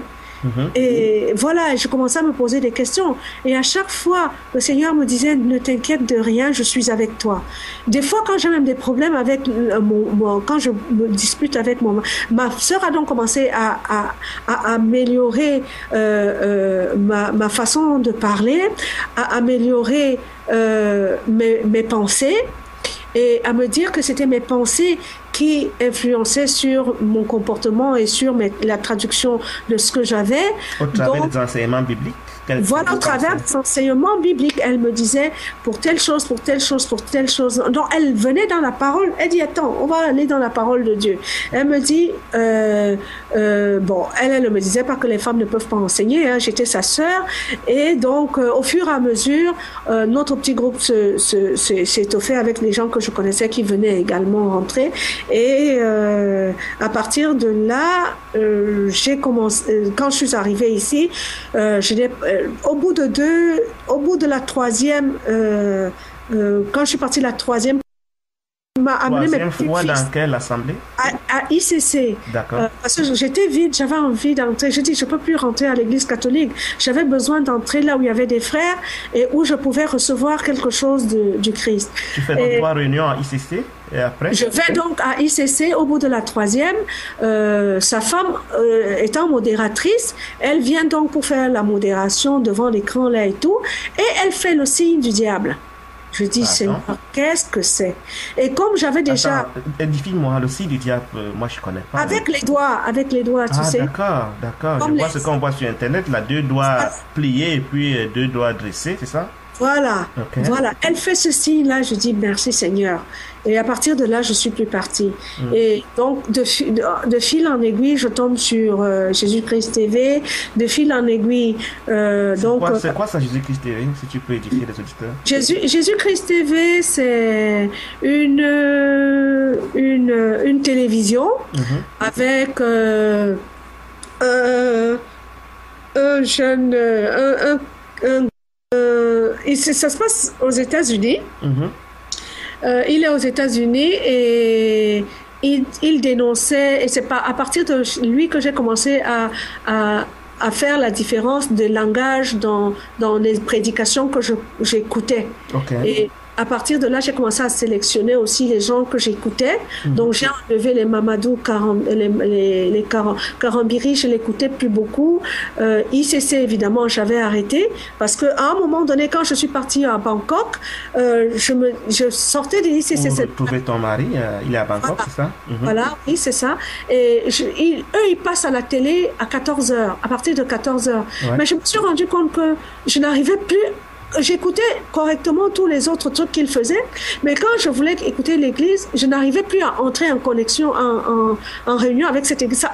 Ça se assurait, ça assurait, ça ne donnait plus rien. Quelle église? C'est-à-dire à la télé, quoi. Ok. Pourquoi je n'avais pas d'église à Bangkok et que j'étais seule, j'essayais d'écouter ICC au travers de la télé, d'Internet. Ouais. Et je me rendais compte que je n'arrivais plus. Parce que quand j'étais partie de là, j'écoutais quand même de temps en temps. J'avais déjà écouté j'avais découvert qu'ils étaient sur la télé. Et j'écoutais quand même les prédications. Okay. Et quand j'arrive à Bangkok, ce que tu avais vu là-bas dans l'assemblée. Malgré ce que j'avais vu, parce que je demandais toujours à Dieu de me confirmer ce que je voyais, mais que je n'irais plus. Et je commençais à aller, je découvrais d'autres prédicateurs sur Internet.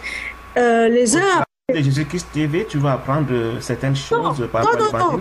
Je commence d'abord par enseigne-moi.com. Ouais. Enseigne-moi.com, je découvre Olivier Frère, que j'aimais bien. Je découvre les Mamadou Karambiri et tout le reste. Et quand je veux rentrer maintenant à la messe quand ils font leur culte, je n'arrive plus à entrer. La première fois, je n'arrive pas. La deuxième fois, je n'arrive pas. Au bout de la troisième fois, j'ai dit, Seigneur, aujourd'hui, il faut que tu me parles, parce que si je n'entends plus le son de ce truc, c'est que c'est toi qui ne veux plus que j'entende. Parce que leur culte, c'est sur Internet qu'ils le font, et tu voulais participer à ce culte-là. Voilà. Okay.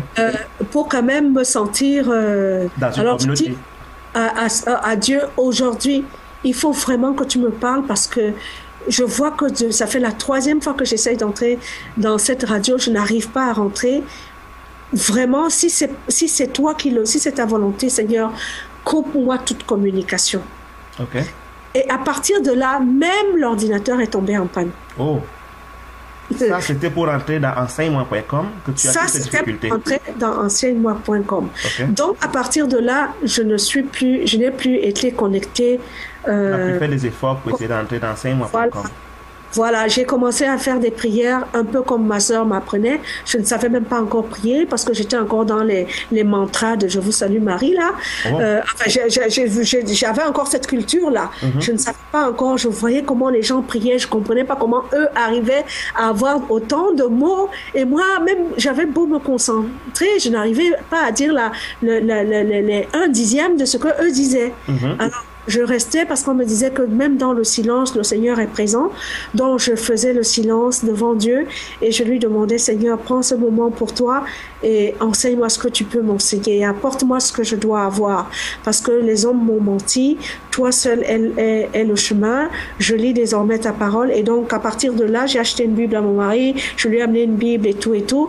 Donc, voilà, je suis restée seule et j'ai commencé à lire un peu plus la Bible tous les jours jusqu'à ce que je revienne en France. Et quand je suis revenue en France, j'ai découvert Jésus-Christ TV.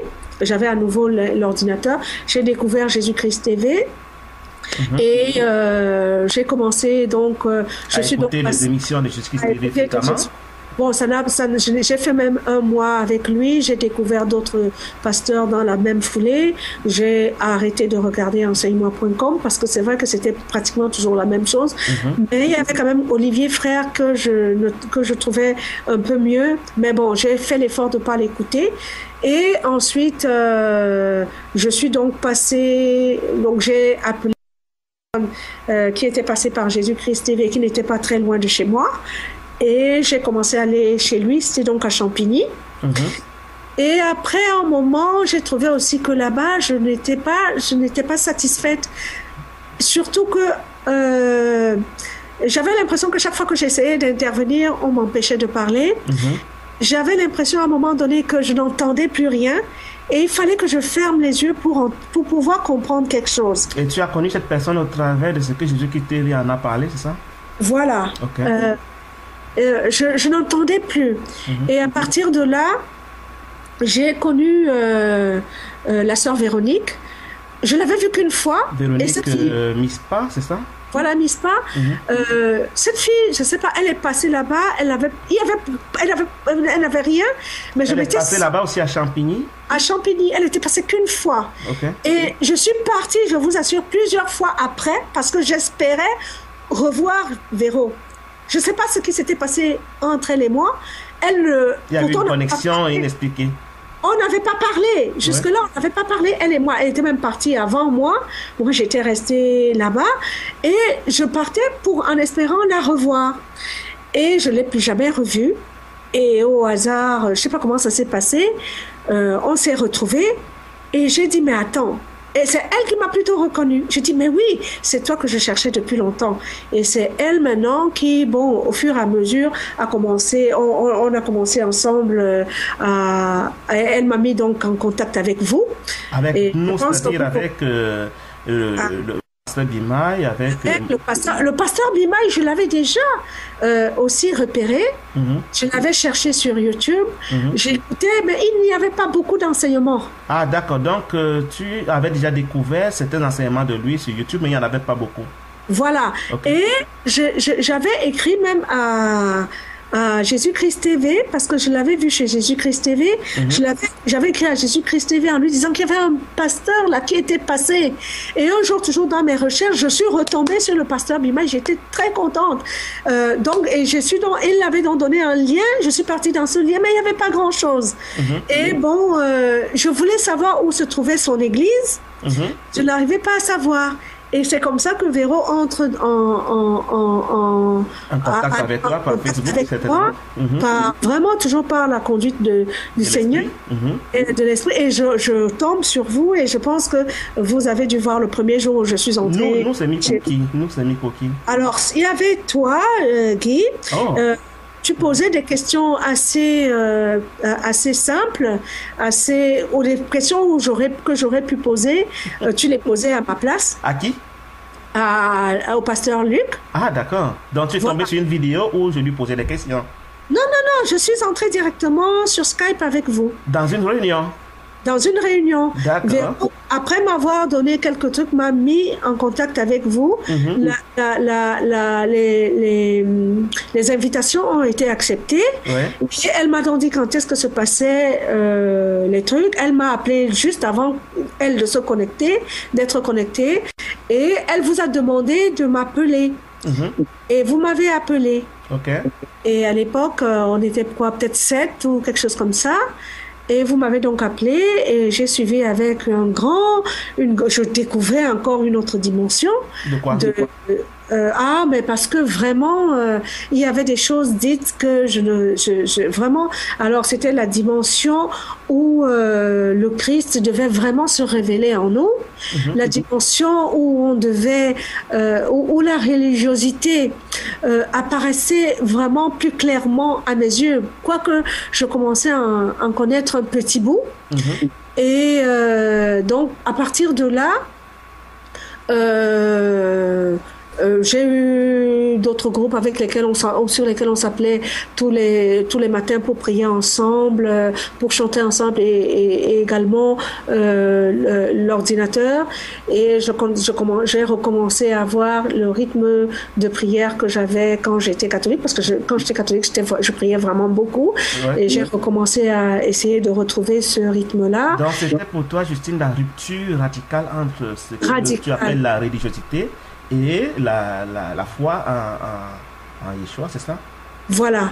Et quand je suis arrivée chez vous, je n'avais pas encore, j'avais vraiment ce vide que je cherchais à combler. Quand tu dis chez nous, c'est les réunions qu'organisait le pasteur. Voilà, les réunions sur Skype.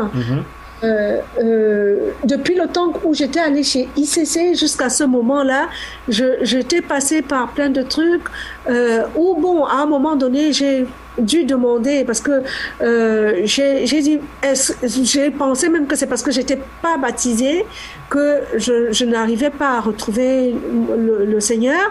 J'ai dû demander qu'on me fasse un baptême. En gros, Justine, qu'est-ce qui a changé entre ta vie, ton égarement, ton errance religieuse et ce que tu connais du Seigneur aujourd'hui? Qu'est-ce qui fait la différence fondamentale? La différence fondamentale aujourd'hui, c'est que premièrement, je suis de plus en plus centrée. D'abord, je regarde le monde vraiment complètement différemment. C'est-à-dire? C'est-à-dire que je mange ou que je ne mange pas, ce n'est plus important. À un moment donné, je suis entrée dans mes armoires, j'ai tout vidé. J'ai tout vidé. Tu parles des J'avais vêtements, des chaussures, des des biens. vêtements, des chaussures. J'avais un dégoût de. À un moment donné, même les paroles me dégoûtaient. Des C'est-à-dire que paroles de quoi? quand les gens parlaient, ça me dégoûtait. J'étais dégoûtée. J'étais vraiment. Ça me faisait quelque chose dans le cœur. Ça me Tu es faisait. donc de moins en moins intéressé par les choses de ce monde, c'est ce que je dois comprendre? Voilà. Je me suis coupée de la télévision. Pardon. Je me suis coupée de la télévision. J'ai commencé, même ce sont mes enfants qui me l'ont fait savoir, que j'avais déjà un autre langage, que je n'appelais même plus Dieu de la façon comme je l'appelais avant. Et pourquoi pas? Euh, Pourquoi tu ne l'appellerais pas Dieu? Qu'est-ce qu'il fait? non, parce que je commençais à dire l'Éternel, je commençais à dire le Dieu de mon cœur, je commençais à dire Jésus, mon trésor, je commençais à dire des choses que je ne disais pas avant.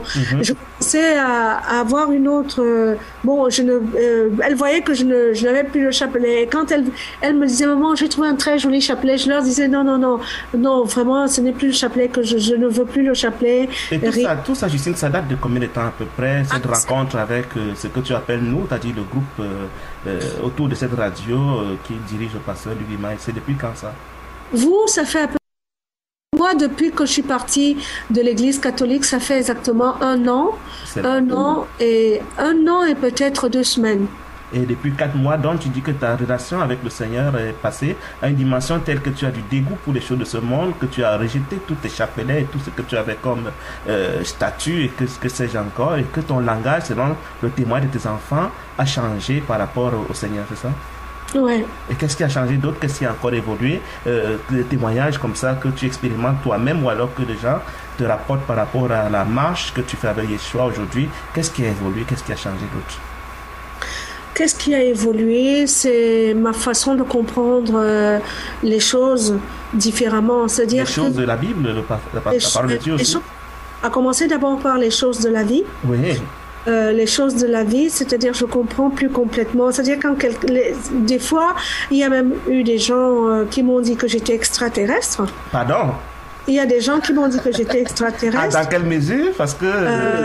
il y a même pas longtemps, j'ai mis sur mon Facebook que des fois on nous prend pour des talibans spirituels parce qu'on trouve que je suis très rigoureuse, que je suis trop rigoureuse, que je n'admets pas on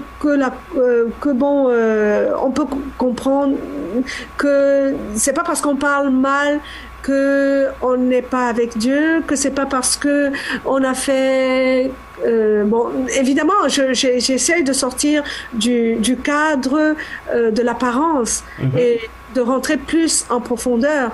Je reconnais également que... Tu n'as plus rien à démontrer à personne. Tu veux tout faire pour la gloire de ton Dieu.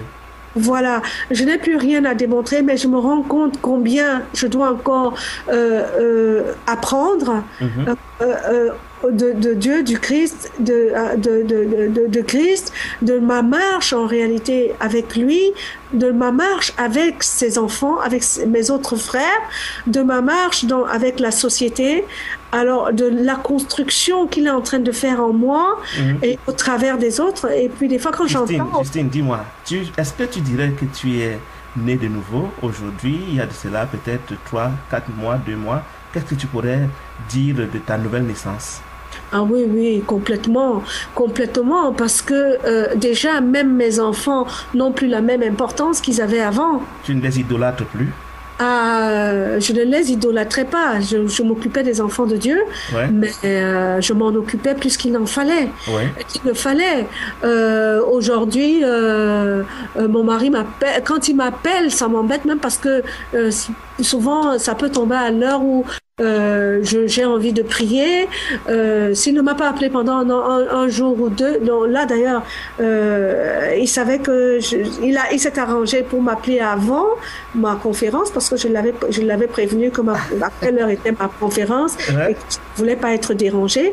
En d'autres temps, tu parles de cet entretien que nous avons maintenant, dont vous avez eu une causerie avant. franchement, je bénis énormément l'Éternel parce qu'autour de moi, il soumet tout le monde à ce que je suis en train de devenir. C'est-à-dire que je vois les autres sans que je ne leur dise s'arranger pour pas se conformer, pour ne pas te nuire. Voilà, pour se conformer à ce que je suis en train de devenir. Maintenant, franchement, j'espère que je n'ai pas fait cette prière avant, mais j'espère vraiment que ce que je partage aujourd'hui avec vous pourra édifier quelques-uns de mes frères qui sont peut-être passés ou qui sont même pas passés pour voir d'où je viens et où je suis. Eux, ils ont certainement eu la grâce de naître directement dedans, d'être baignés dedans, d'avoir certainement plus que j'ai ou certainement même moins que j'ai, et j'espère vraiment que l'Esprit Saint dans le cœur de chacun, soit chacun verra ce qu'il pourra m'apporter ou ce qu'il pourra continuer de m'apporter, ce que le Christ pourra m'apporter au travers de vous, parce qu'aujourd'hui, je ne vous vois plus tel que vous êtes, je vois au travers de vous le Christ qui, par vous, me conduit à lui, et conduit ses autres enfants à lui. Nous arrivons encore à tomber, nous arrivons encore à ne pas faire des choses conformes. Il y en a qui sont encore énormément dans la séduction, et je les connais, je les vois, j'ai essayé pour certains de les aider, mais ils croient être, ils sont encore dans la séduction d'eux-mêmes. Et c'est des fois dommage, mais je sais combien le Seigneur est puissant, parce que quand il décide de vous rencontrer, de venir à vous, il y a rien, il passe par toutes sortes de choses pour vous faire comprendre la voie par laquelle et nous sommes de la même façon que nous sommes 7 milliards différents, nous avons 7 milliards de vocations différentes. Donc vraiment, toi tu m'apporteras quelque chose, Fabrice m'apportera quelque chose, Freddy m'amènera autre chose. Chacun d'entre vous que j'ai lu est différent. Aletas m'apportera ce qu'il m'apportera. Et aujourd'hui, vraiment, je baigne dans le bonheur, je baigne tout en étant toujours, j'ai toujours quand même, malgré tout, la crainte, parce qu'il y a une sœur qui, il y a quelque temps, me disait, oh, fallait assurer d'être enlevée. Je dis, oh, si je pouvais avoir cette assurance, parce que j'ai peur, je ne sais pas que j'ai peur, j'ai vu des gens tomber, j'ai vu des gens que je respectais redevenir rien, et je ne sais pas si c'est une crainte, si je pourrais croire que si je pourrais exprimer ça comme étant une crainte, mais c'est quand même une angoisse que j'ai de ne pas passer à côté, de ne pas m'éloigner du chemin qui me mènera à Dieu. C'est une interpellation qui est reçue. Je crois que nos auditeurs qui sont plus avancés dans les Écritures auront l'indulgence de comprendre que c'est depuis 4 mois seulement que tu affirmes que tu connais mieux le Seigneur et que tu l'as t'imprégné pas. Donc, qu'on nous en tiendra par rigueur de ce qui est peut-être des imperfections dans ton discours par rapport à la parole de Dieu, et que le témoignage ne soit pas forcément ce que certains auraient attendu, mais ceux qui devaient recevoir de ce témoignage, je suis sûr qu'ils ont reçu, ils ont compris d'où tu es parti, ce par quoi tu es passé pour arriver là où le Seigneur t'a amené aujourd'hui, et je crois que tu es loin d'être arrivé. Je vais te demander qu'on prenne une petite pause avant de revenir pour conclure ce témoignage. Donc, nous allons écouter encore Charlie Perrière qui va nous chanter le cantique d'Abraham, et puis on se retrouve dans quelques minutes pour clôturer notre entretien. À tout à l'heure, Justine. Merci. Merci Charlie Pierre qui nous chante le cantique d'Abraham, l'histoire de Abraham qui avait offert son fils unique au Seigneur, Isaac, qui était prêt à le sacrifier. Et c'était une épreuve qu'il a traversée avec succès. Et quand le Seigneur a vu qu'Abraham était vraiment décidé à lui sacrifier son fils unique, il a dit, là, Abraham, j'ai compris vraiment jusqu'où tu veux. J'ai compris que ton fils n'est pas plus important pour toi que moi. Et j'ai compris que tu es dorénavant mon partenaire et tu es celui par qui les nations, le monde entier, les hommes, tous les croyants seront bénis. Et c'est ça que Charlie Perrier nous chantait. C'est un passage qui se trouve dans Genèse chapitre 22, pour ceux qui veulent lire cette histoire très très intéressante. Et elle ressemble un peu, à toute proportion gardée, au témoignage de Justine qui nous dit que dès lors qu'elle a connu le Seigneur, alors elle a eu des intérêts pour toutes les choses de ce monde, au point où même sa manière d'apprécier l'amour qu'elle a pour ses enfants, qu'elle aime toujours bien, a un peu changé. Les hommes la considèrent d'une certaine manière comme une extraterrestre, ils la trouvent un peu trop radicale pour le Seigneur. C'est ce qui se passe quand on a vraiment rencontré le Seigneur. Justine, je voudrais revenir à toi pour te demander quel est ton état d'esprit aujourd'hui profondément dans le Seigneur. Maintenant que tu es dans la foi en Yeshua, comment tu te sens à l'intérieur de toi? Qu'est-ce que tu pourrais dire par rapport aux troubles que tu as traversés dans le passé, à ce que les gens t'ont jeté des sorts, à ce que tu parcourais de la terre pour chercher des assemblées? Aujourd'hui, comment est ton état d'esprit, Justine? Mon état d'esprit, je suis beaucoup plus calme, je suis plus sereine, j'aborde beaucoup de choses avec une grande sérénité et une tranquillité d'esprit que je n'avais pas avant. Je suis beaucoup plus compatissante vis-à-vis des gens que je trouve... Souvent, j'ai pitié d'eux parce que je vois... de miséricorde. Voilà, je vois leur misère, je vois qu'ils sont en train de laisser passer une chance, une grâce à la portée de leurs mains. Et ils ne savent surtout pas ce qu'ils font, parce que tu es passé par là. Exactement. Et quand quelqu'un me juge aujourd'hui, ou quelqu'un, des fois ça peut même être un frère comme moi, et surtout les païens, quand ils font des tas de choses aujourd'hui, je me rends compte combien j'ai la grâce, moi, d'être à la place où je suis, et où eux, c'est-à-dire, je les comprends. C'est-à-dire, même si quelqu'un vraiment a une colère contre moi ou vient essaye d'avoir un problème avec moi, il s'étonne de ma réaction parce que... de ta non-réaction, tu voulais dire? Voilà, de ma non-réaction, parce que je parlais d'un revers de la main, parce que je pense à Éphésiens 6, je crois 12, et je me dis c'est pas lui, et je pense à la parole de Dieu qui sur la croix disait Seigneur pardonne-leur parce qu'ils ne savent pas ce qu'ils font. Et voilà, Justine, je vais demander comme ça aux auditeurs qui veulent bien, s'il y a un ou deux qui veulent te poser une ou deux questions, tout simplement d'entrer en studio, d'appeler le compte EPS Radio 777 pour éventuellement te poser une question que je n'aurais pas posée. Mais je voudrais te donner l'opportunité maintenant de lancer un appel aux personnes qui sont encore enfermées dans la religion. Qu'est-ce que tu leur dirais par rapport à ton expérience, ta marche dans la religion? Qu'est-ce que tu peux leur dire à ces personnes qui sont encore esclaves de la religion aujourd'hui? Déjà sur mon Facebook, j'en prends beaucoup qui sont qui sont restés à l'Église catholique. C'est surtout pour eux que je prie beaucoup, parce que c'est comme un envoûtement. Et je me revois au travers d'eux. C'est-à-dire à l'époque où les gens... J'ai eu quelqu'un 2 mois avant que tout ça ne m'arrive, que je ne décide vraiment de... Il y a quelqu'un sur Facebook qui m'a interpellé. On a passé la nuit et je le recherche d'ailleurs aujourd'hui. Je pense que il m'a secoué, mais j'étais vraiment j'étais dans ma mariologie là. Et aujourd'hui vraiment quand je vois tout ça, je sais pas. Souvent je ne sais pas par quel bout les prendre. La seule chose que j'essaye vers laquelle je veux les amener, c'est de les amener vers la parole de Dieu, de donner une importance à la parole de Dieu et de commencer à avoir un sens du discernement par rapport à eux-mêmes et de leur faire comprendre il n'y a pas quelqu'un qui soit supérieur à quelqu'un dans le Christ et juste pour leur faire, parce que la plupart du temps, quand on parle avec ces gens-là, ils te disent qu'ils vont s'en référer au curé.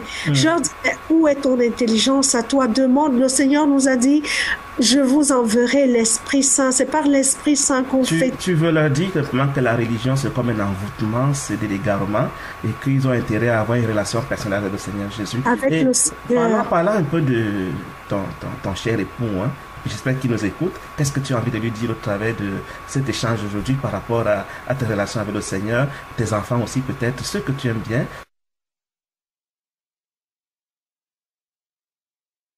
En me disant qu'il ne trouve pas le serveur.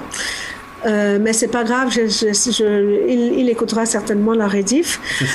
Ce que j'ai envie de lui dire, et je lui dis tous les jours, mais pourquoi perds-tu le temps? Pourquoi perds-tu le temps dans des futilités? Tu prends beaucoup de temps pour ce qui ne t'apporte rien. Alors que 10 minutes avec le Seigneur t'apporte une paix, t'apporte une intelligence, t'apporte tellement de choses. Et tu passes, toi, tu passes à côté de l'essentiel. Tu passes à côté de ce qui est essentiel en t'égarant dans des futilités. Cet appel, tu le lances comme ça à lui, mais aussi à tes enfants et à tous ceux que tu aimes bien, ceux qui te connaissent et qui te regardent. Oui. Merci Justine. Je vais donner l'opportunité, donc, comme je disais tantôt, à nos auditeurs, hein, ceux qui veulent bien te poser une question. Et ce sera pas au travers de moi, ce sera en direct parce que il y a une auditrice qui est entrée en studio. C'est la sœur Bienvenue, peut-être, qui a une question pour toi comme ça, Justine, si tu permets. Bienvenue, tu as une question pour Justine? Ah non, je sais pas. Bonjour, le temps de remettre mon micro en marche. Bonjour, bienvenue, merci d'être là avec nous. Peut-être tu as une question je suis là depuis le début à la radio. Oui. J'ai suivi la sœur Justine depuis le début. Oui. Je n'ai pas une question comme telle, mais plutôt une parole d'encouragement pour elle. Vas-y. Ma sœur Justine, j'aimerais te dire que les voies du Seigneur sont insondables. Accroche-toi à lui, accroche-toi au Seigneur Yahushua le Mashiach, parce que lui seul est le chemin qui te conduira vers le Père. Il est celui que le Père a envoyé pour nous ramener à lui. Alors accroche-toi à lui. Quoi que tu vas vivre, quoi que les gens diront, accroche-toi, regarde seulement au Seigneur Yahushua le Mashiach. Que le Seigneur te bénisse et qu'il continue à agir dans ta vie. Merci, c'est tout ce que j'avais à dire. Merci beaucoup, bienvenue. Je sais que tu es à Toronto, au Canada. Et moi, je suis à Montréal. Moi qui anime cette interview. Mon nom, c'est Guy Olinga.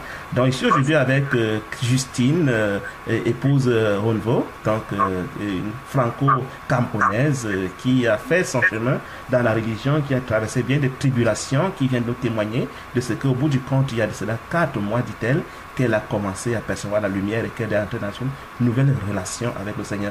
Justine, parle-nous de cette nouvelle relation. Donc, comment ça se passe maintenant, ta vie avec le Seigneur? Le quotidien, c'est quoi? Oh, mon quotidien, comme je dis souvent, le Seigneur m'a tout enlevé pour que je sois complètement disponible pour lui. Donc, mon quotidien, c'est vraiment, je ne dors même pas. Je vous dis, je ne dors pas. Ah ouais? C'est-à-dire, je passe de là. Ah ouais. Déjà, je vous ai en boucle. Quand tu dis vous, c'est la radio que nous sommes en train d'utiliser maintenant, ouais. J'ai la radio en boucle et c'est pas que la radio que je suis, c'est-à-dire que c'est entrecoupé avec mes prières, avec ma lecture. Quand je lis, parce que je n'étais pas une grosse, je sais pas lire. Hein. À l'origine, je sais pas lire. Le seul livre que j'ai pu lire, c'est la Bible. Hein. Ah oui. Ah ouais, je ne savais pas lire. Mon mari s'étonne. Maintenant, quand tu la lis, tu la comprends mieux, c'est ça? Mon mari s'étonne déjà que je puisse lire. D'accord. Que je puisse être devant un livre pendant des heures. Donc, c'est la radio, c'est les prières, c'est la lecture de la parole de Dieu, la Bible. La Bible. Moi, de toute façon, j'ai jeté tout ce que j'avais autour à la poubelle, parce que si ce n'était pas bon pour moi, c'est pas bon pour les autres. Donc, j'ai jeté tout ce que j'avais à la poubelle. Et franchement, je sais pas. Franchement, il n'y a pas que 2 livres sur cette terre. Je me demande comment j'ai passé toute ma vie en dehors de ça. Est-ce que c'est parce que tu ne la comprenais pas avant que tu avais une sorte de rejet et que maintenant que tu la comprends mieux, tu prends plaisir à la lire? Le truc, c'est que j'étais même pas attirée par la Bible. C'est-à-dire que bon, je savais qu'elle était là, que je pouvais la lire certainement. Bon, j'ai pas eu la culture que j'aurais dû avoir de nous envoyer. Logiquement, après la messe, on aurait dû nous dire, bon, ce n'est pas la seule parole, mais allez souvent dans la Bible. Mais de toute façon, vous verrez, avec mes frères catholiques d'ailleurs, je leur dis souvent, moi, j'ai été catholique, j'ai fait la plupart des choses qu'on fait chez les catholiques. Dites-moi, quand vous avez un souci, est-ce que déjà un prêtre est disponible pour vous? Non. Est-ce que quand on vous donne une prière, quelle est la prière qu'on vous donne? On va vous envoyer vers Marie, vers Joseph, vers Saint Michel Archange, vers tout sauf vers Christ. Et tu es en train de nous faire comprendre, Justine, que nous, enfin des auditeurs et peut-être nous aussi, on a intérêt vraiment à consommer, à lire et à relire la Bible. Parce que c'est ça le livre de la sagesse de Dieu, c'est la parole de Dieu, c'est ça? Ah ouais, moi quand je la lis aujourd'hui, je la lis comme un enfant du CE2 qui apprend à lire. Ouais. C'est-à-dire je vais mot par mot. Et heureusement, avec toutes les prédications, parce que souvent, quand j'ai commencé, j'ai mieux compris souvent, parce que des fois, par exemple, j'ai regardé le film sur Esther, j'ai regardé le film sur Ruth, j'ai regardé l'Apocalypse, j'ai regardé Moïse. Bon, Moïse, on comprend tous un peu Moïse depuis le début, mais je la comprends mieux maintenant, parce que après les prédications, suivant l'éclairage de ce qu'on nous donne, quand on revient dessus, on la comprend encore mieux. On a même des fois, on a comme ça un seul mot qui vous fait voyager. Vous allez dans des horizons insondables, incroyables. Ça grandit. C'est comme on dit, boule de neige. Ça fait boule de neige, ça devient un truc tellement grand. Et vous êtes parti que sur un mot. Nous allons bientôt finir notre échange, Justine. On va faire 2 heures de partage et je vais te demander pour finir comme ça de lancer un appel, tout ce que tu aurais bien voulu partager avec les auditeurs et que je n'ai pas demandé, peut-être une exhortation, tout ce que tu veux dire aux auditeurs pour finir notre entretien, Justine. Pour finir cet entretien, les gens ont tous conscience que nous avons été créés par Dieu, que nous avons un créateur, que nous avons un père, parce que celui qui nous crée est notre père. Et que par rapport à ça, il nous donne beaucoup de temps. Mais quel temps nous lui consacrons à lui?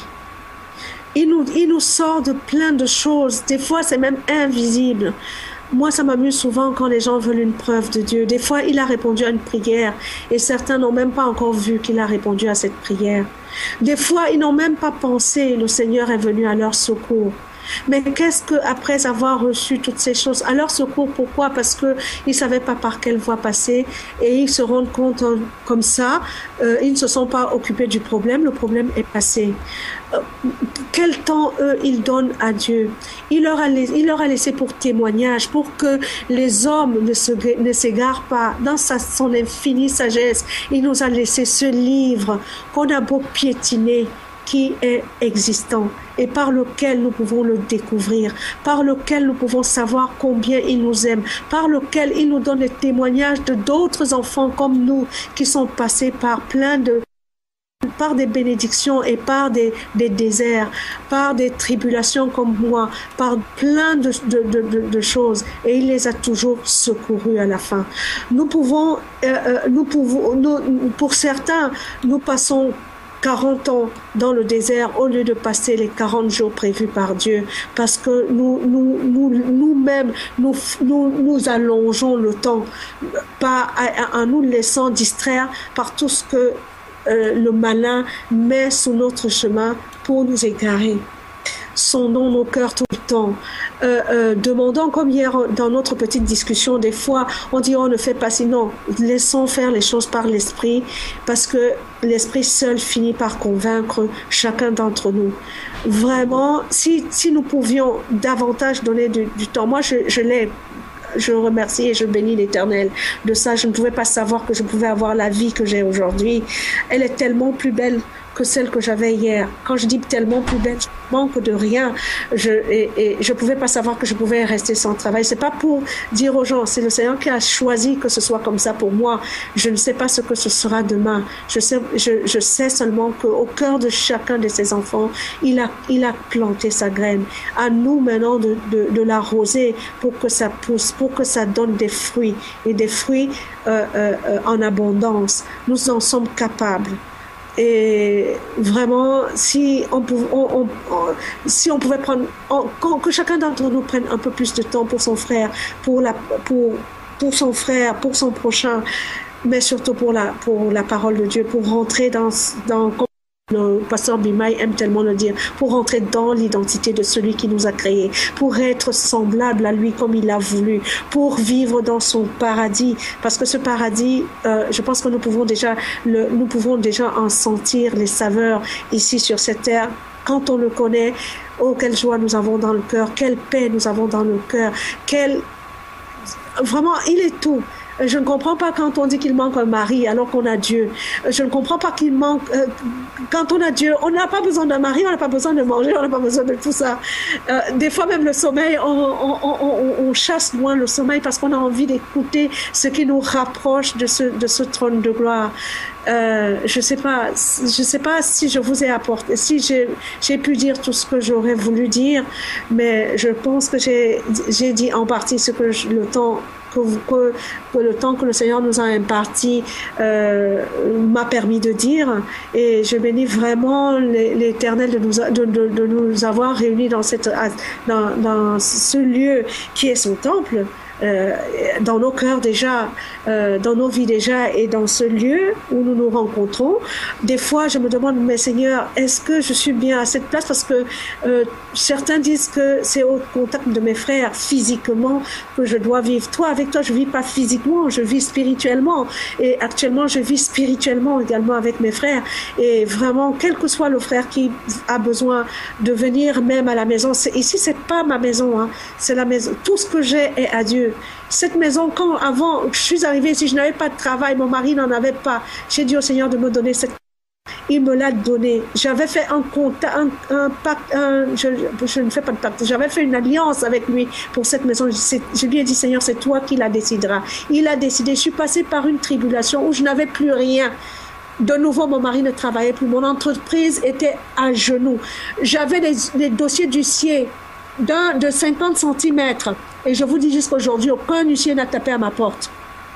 On m'a demandé de vendre cette maison parce que je ne travaillais pas, parce que mon mari ne travaillait pas. J'ai dit non, je ne ferai pas mentir le Seigneur. C'est avec le Seigneur que j'ai compris. C'est avec lui que je terminerai, même s'il doit venir prendre cette maison, même si le diable fait tout pour venir prendre cette maison, il ne le fera pas. Et et aujourd'hui, je regarde mes enfants qui m'obligeaient à vendre cette maison. Elle est toujours là, je suis dedans. Alléluia, c'est la maison de Dieu. Si vous avez besoin de venir, vraiment, en tout cas, elle est ouverte à chacun d'entre vous. Et mon temps est aussi à chacun d'entre vous parce que j'ai le temps. J'en ai terminé. Merci beaucoup, Justine. Je rappelle que tu es sur Facebook très actif pour ceux qui veulent prendre contact avec toi, pour continuer avec toi sur ce sujet, pour en savoir un peu plus ton témoignage, ce que le Seigneur pourra disposer pour que tu les aides par rapport à ton expérience. C'était donc aujourd'hui à cœur ouvert. Merci. Que le Seigneur soit loué. Amen. À cœur ouvert, c'était un entretien avec la sœur Justine aujourd'hui sans tabou. Nous voulions savoir un peu plus sur sa vie, nous voulons savoir un peu plus sur ses activités, et elle ne s'est pas privée, elle ne s'est pas réservée. Je crois, chers auditeurs, qu'elle nous a tout dit.